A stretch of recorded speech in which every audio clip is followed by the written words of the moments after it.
Hi everyone, we are getting so excited. Alison Redford, the Premier of Alberta, is coming to hang out with us in the studio today, and we're pretty excited.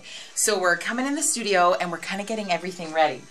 So I thought I'd give you sort of a sneak peek behind the scenes. So we've got stools set up, we've got the mics ready, and we're going to be having a chit chat here between her and our news director, Don McCracken, and we're really excited. And what I can't wait to find out is, does she like country music? Does she love country music? And what's her favorite song? We're going to find out. Hills Country Station 99.7 Sun Country. There's Eric Church, his brand new song, Like Jesus Does, 226.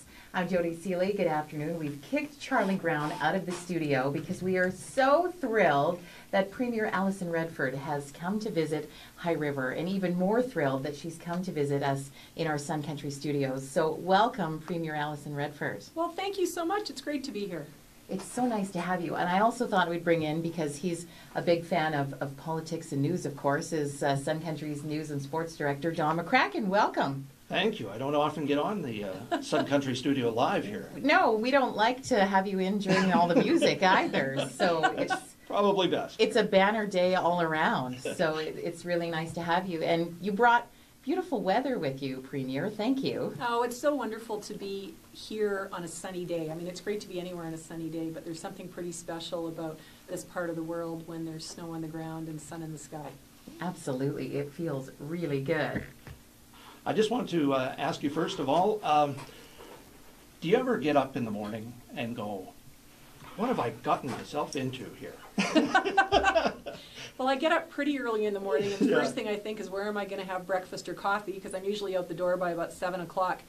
But, you know, I'll tell you, it is an absolute privilege to have this job and to be able to talk to people across this province about what they care about and their hopes and aspirations.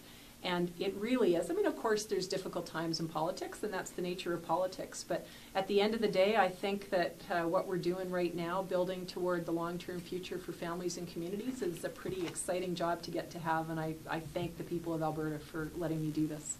Well, obviously, a big part of that is budgeting, and that's coming up fairly soon, isn't it? Yeah, it's coming up on March 7th, actually, and it was sort of funny to watch the decisions about exactly what day we would go to the legislature on the budget, because March 7th also happens to be my birthday. And so I think that's kind of an interesting fact.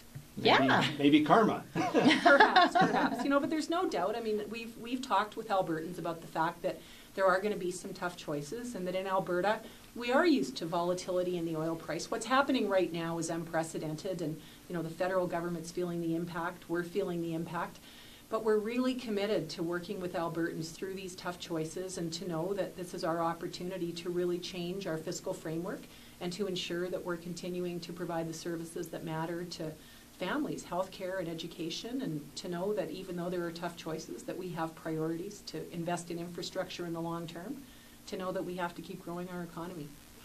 On those two particular topics, we put out the message to people that, of course, you were going to stop by on Facebook, and we got a lot of responses and questions, and a vast majority of those were, why are we going to go after doctors? They're so important. Why are we going after schools? Obviously, they're important as well. What do you say to people that think the government is trying to cut too much of those two important areas? Oh my goodness, you know, I absolutely agree that teachers and doctors are important, and we've made a commitment as government to work with teachers in particular and with doctors, and they're fundamental to the lives of families. But you know, at the end of the day, when times are good in Alberta, we want to make sure that we're compensating people fairly. We know that doctors in Alberta make between 20 and 29% more than in the rest of the country.